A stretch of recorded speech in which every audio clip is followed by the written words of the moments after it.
Друзья, еще недавно показывала вам, что в «Тайном Санте» в книжном клубе мне досталась книга, которую я очень хотела прочитать. «Тысячеликий герой» Джозефа Кэмпбелла.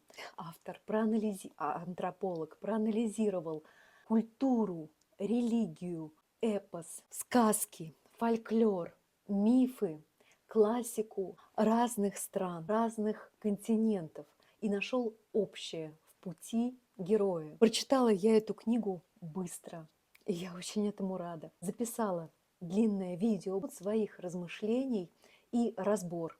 Приглашаю обсудить в комментарии, читайте, обязательно приходите, давайте размышлять вместе. Тысячеликий герой Джозефа Кэмпбелла, без которого не состоялся бы Джордж Лукас и «Звездные войны». И многие книги другие бы не состоялись. Приходите и узнавайте об этом из моего видео.